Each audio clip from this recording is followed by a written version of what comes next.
just my luck that when I start trying to film, there's a bloody plane flying over. Let me wait for it to go.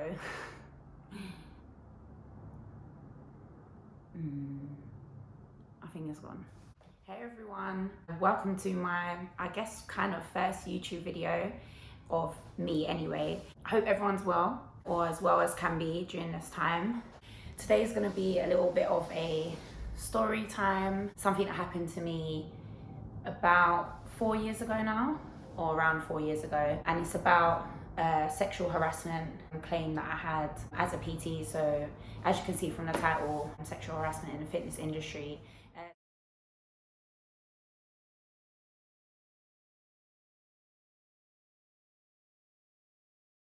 This is just one of my experiences that I've had over the years of being a PT or just in the gym. I've got some notes here and some receipts. So if you catch me looking down, that's just because I'm reading off of my notes. I'm gonna try and make this not as long-winded, but as short as possible, and just try and get straight to the point of firstly, why I'm creating this video, what happened to me, how I dealt with it. And yeah, so just a quick background story. If you don't know who I am, or you haven't followed me, and you're just stumbling across this video because of the title or whatnot, I'm a female-only PT. I've been doing it for the past, I would say, 5.5 years.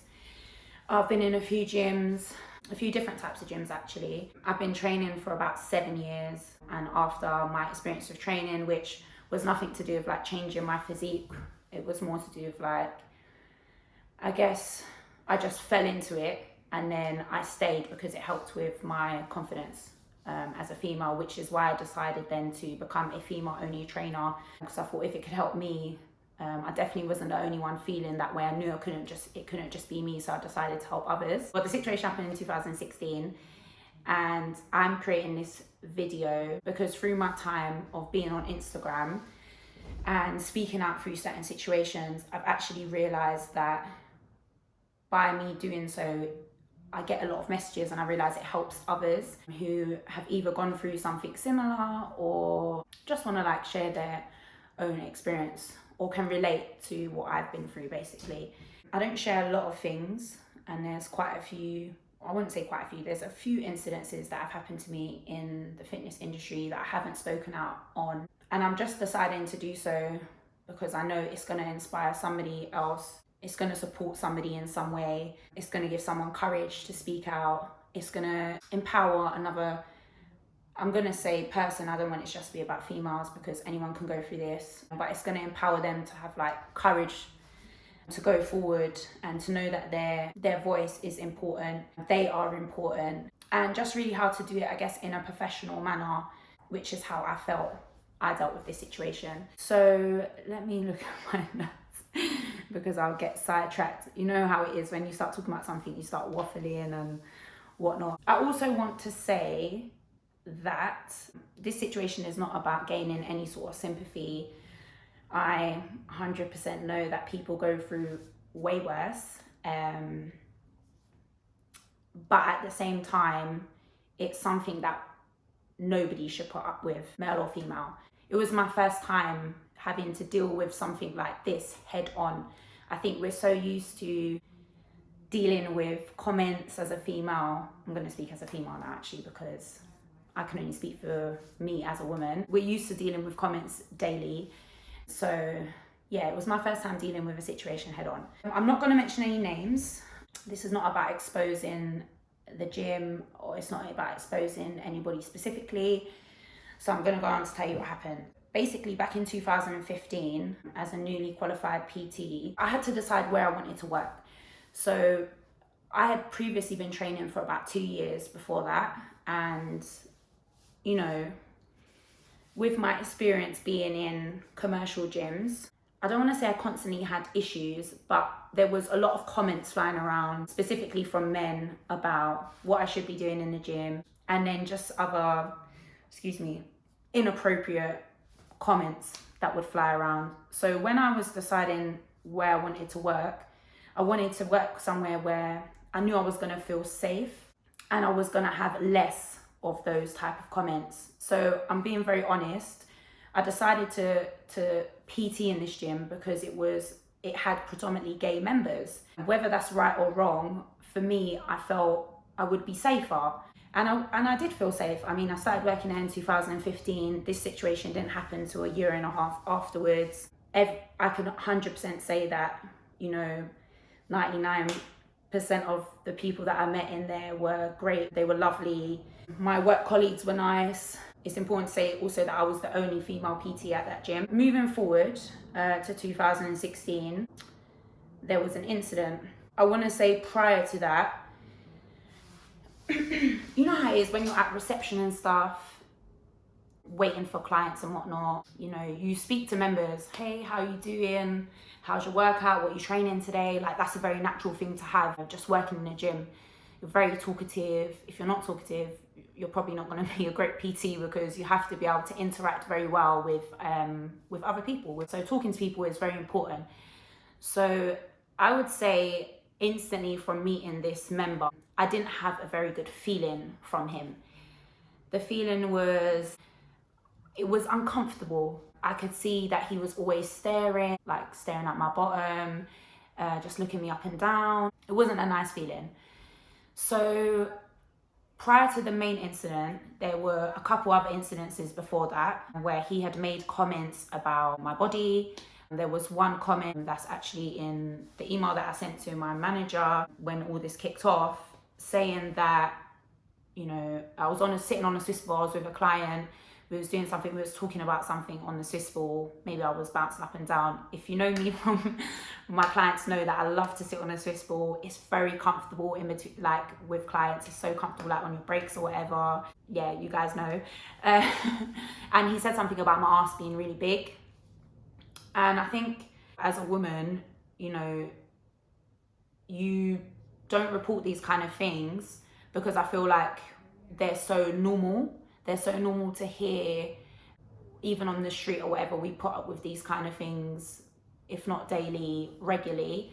And you go through that phase where you just mumble something in the back of your mind, or you mumble it under your breath because you just don't really want to say anything about it. So this happened on a couple of occasions. I think one I was at reception with a client, and the second one I was actually training a client. Getting on to the main incident, it was the day after my birthday. I had come into the gym to train. I wasn't working, you know how it is, you take a few days off for your birthday. I wasn't working, and I was collecting my things from the window ledge, and the guy came up from behind me and was like, how have you something about me losing weight? Oh, what's happened to your ass? I don't like what's happened to your ass, or something along these lines. So obviously I was taken aback. First thing, you haven't greeted me. You've just walked up, you're standing behind me, you're clearly looking at my ass, talking about my ass. Very, very uncomfortable, inappropriate situation as a female to have that from a man. So I turned around and I was like, excuse me? And he repeated the same thing. And anyone who knows me knows that I used to cut weight for comps and stuff. So this was like a normal situation where I would go up, go down, go up, go down. But that's not even the point. Anyway, so I said to him, at this point, previously already having comments thrown at me, I was like, what is your problem? Why are you watching me? I don't understand. And I didn't lose it, but I was, I reacted. And he said to me, oh, we're men, I'm a man, that's what we do. And obviously to me, that comment was just mind-blowing and made me feel so angry and small that basically there was nothing I could do about it. I'm a man. We watch women. We comment on women's physiques because we're men, and that's what we do. So at this point, I left the gym. So after leaving the gym, I think it was the day after, because I think that was on a Thursday. I think on the Friday, I had thought about it. I was livid. I was angry. And I approached my manager at the time, who was a new manager in the gym, and I basically told him the situation. And I had said to him that I would I would really like this man's membership to be cancelled. I'm going to go on to why I said that in a little while, but it should be quite obvious. He asked me to write a statement. I wrote a statement. I sent it to his email, which I have here, displaying everything that happened that day. I basically said in the time I'd been working in the gym, I'd never been made to feel so uncomfortable or sexualized by any other member. It is disgusting that this particular member thinks that because he is a man, it is acceptable for him to behave this way. My whole brand as the only female PT and blah, blah, blah is based on getting more women into the weight sections. Situations like these are part of the reason why women won't use the area of the gym. So I basically went on to say, moving forward, I'm hoping some action will be taken and he will be removed from the gym. We should all be able to work in an environment that makes us feel safe and comfortable. I won't feel this way whilst this member is still around. And that's kind of how it ended. So after sending that, it was obviously the weekend. Oh, I didn't send that. I sent it on, I think it was the Monday or the Tuesday after. So this is important to know that it was 4 or 5 days that I sent my statement in afterwards. So after that, I think it was a couple days later, it was sent to head office. It was sent to the PT manager and I think it was the area manager, both of whom are females, which I think, personally, I think is important to know. I think it's important to note because as females, as a fellow female, you would hope that this situation would resonate slightly more. You would hope. I'm just being honest. So those two members of staff, they're from head office, came down and they spoke to me. They're going to send him, they've spoken to him, and on the phone he was very apologetic. He wanted to speak to me face to face. He wanted to apologize for his actions, blah, blah, blah. So I said to them, in all honesty, you know, I wasn't happy with that outcome. It wasn't good enough. It wasn't the first time he had done it. And, you know, I didn't feel comfortable with him remaining here while I was training other females with his staring and commenting behavior. After that happened, I spoke to my colleagues. So all of my colleagues were males. Both the managers were males. Literally, I had the most support from these people ever. You know, emails were thrown to the manager via other PTs, people who I still have in my life up to this day, saying that they are disgusted with this member of the gym and they want him out. We shouldn't have to put up with this. Emily shouldn't have to put up with this, and we're not putting up with this. So this needs to be pushed forward. Now, I spoke to one specific personal trainer there, who then advised me that I should take this further. And after thinking about it, I did. I thought, I'm not going to put up with this. And it's not just about me, it's about all women. It's about all women having a safe space to train in, a space that I've rarely been given because I'm a female and how we're sexualized in the gym. I don't know, you know, things can be said, but, you know, wearing leggings, wearing shorts, you know, wearing minimal clothing. I feel like, you know, oh, it's a given. You're working on your body, so why can't people make comments about your body or whatever, you know? I decided I was going to take it further. So I sent an email to the MD. Me and my mum wrote an email, and this guy, he didn't have a clue about the situation going on in his own gyms. I explained to him that I was writing in regards to an outcome of an incident that had occurred between myself and a member. I'm deeply unsatisfied with the decision that has been made, as far as I'm aware, by some of the head office staff, and I CC'd them all in. My manager discussed with me after speaking with the member in question and was left with me to decide the outcome. After a sleepless night, I decided I wasn't happy and comfortable with firstly this member apologising for his sexual comments and him still being a member. Now, I want to make it clear as well, after he had apologised on the phone, he had then sent an email to the manager of the gym and said that me and him had been flirting.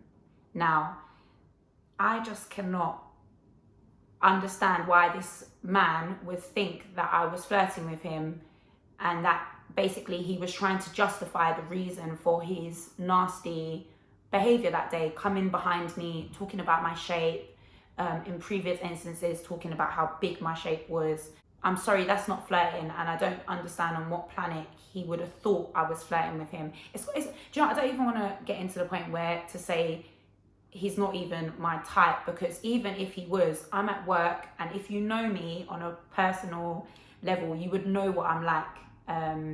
I don't play that, yeah? We make it very clear. So I went on to say it's not the first time that it happened, like comments on my body, remarks were made during PT sessions, which I chose to ignore. Unfortunately, I now regret not reporting these incidences, as now I feel this member has taken it a step further.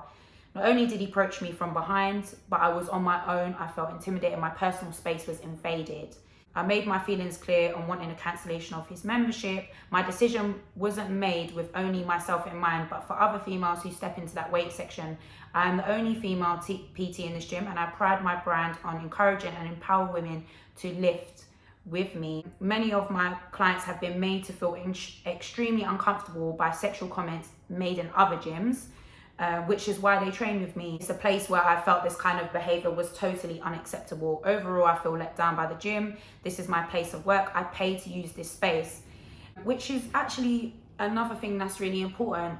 As a personal trainer, okay, for this example, I can't remember exactly how much it was, but at the time I remember working out, it was something like £10,000 a year that you're paying this gym, and this member's paying you £600. Financially, even just from a business term, what would you rather lose? A PT or a member? For me, it doesn't make much sense. You would rather pick the member over the PT who's paying you more money. And not only that, my clients were paying money to come in and use the gym. A lot of my clients weren't members, so each time they come in, they had to pay. So yeah, so I basically said to them, I really hope this member does not approach me at any point, as if there's any further instances, I will have to inform the police. I got a speedy reply. He said that he had no clue about the situation and that he wanted to meet me personally to discuss. He wanted me to send over the emails that I had sent previously, which I did. And then a few days later, we had a meeting. Now,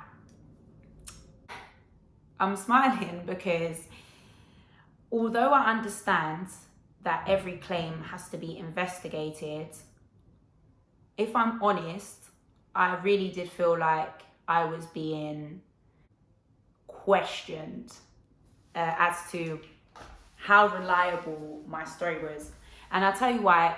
Simple things went over. So I explained the situation again. I explained the previous situations. And then it was, the question was exactly, I remember it to this day, if this situation was so important to you, why did it take you, I think it was 4 or 5 days. So let's just say 5. Why did it take you 5 days to give in your initial statement?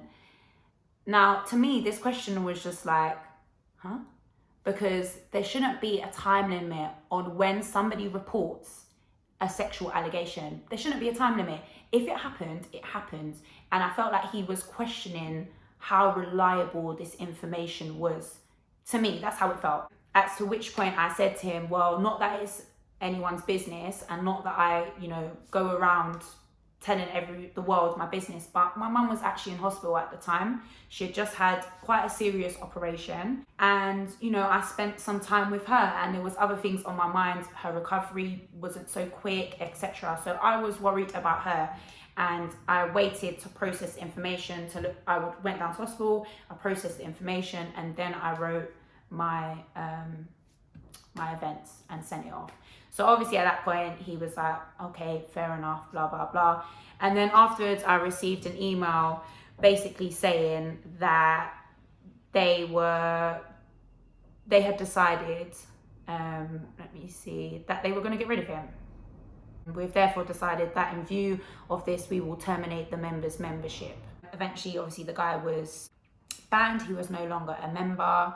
But because of how much emotional strain it puts on you to report something and then not to be heard and then have to go higher and then still to be questioned, which like I said, I do understand to a certain extent, it really left a bad taste in my mouth. And I had paid for my last month and then I left, which was obviously very sad. But I think what you have to understand is, and this is getting on to me closing off now, is that brands and companies should have a zero tolerance on sexual harassment, sexual assault. It should be, if a claim is made, it's investigated straight away from when the claim is made, and it shouldn't have the person who's making the allegation made to feel like they've done something wrong, which, to be honest, I did feel at certain points I wasn't taken seriously because the claim was, I guess, not of a serious nature, but of a common nature, that's for sure. And it just made me realise that I start to understand why people don't come forward and say things, because, you know, they're made to feel like they're possibly not believed. They're questioned how reliable they are. It's almost a suggestion of guilt, you know, saying that we was flirting. Obviously, that's what he had said. And I'll be honest with you, since then I have had other situations. And I guess another reason why I'm making this video is because I also need a reminder that, you know, my voice can be heard. If I push, it can be heard. And I have had other situations that I haven't reported because of how draining reporting and going through with this situation was, and the fact that I felt like I couldn't stay with this company that I actually really liked and loved the managers, loved the gym. I couldn't stay with them because I felt like in future situations they just wouldn't necessarily support me in a way that I felt like they needed to. So yeah, that's my experience. I really hope that me sharing this and talking out about what happened to me is gonna help others in some way. And, you know, if you feel like you are going through something or you have been through something and, you know, you want to speak about it, you can always send me a message if you need any advice on how to push further. You know, if you've been through something in the past and you feel like you want to report it now, my messages, especially on DM, M's Power, EMZPOWER, is always open. And there's lots of places, and, you know, like I said, with this, I had a lot of support who will support you in making sure that you feel comfortable and inevitably are able to do the job that you work so hard to do safely. So yeah, thank you for listening. I know it's been a long one. It's the longest I've ever spoke on camera before, so I hope it wasn't too bad. I hope it made sense, and I look forward to seeing you guys in the next one. Hopefully something a bit more happier or more positive. Yeah, take care.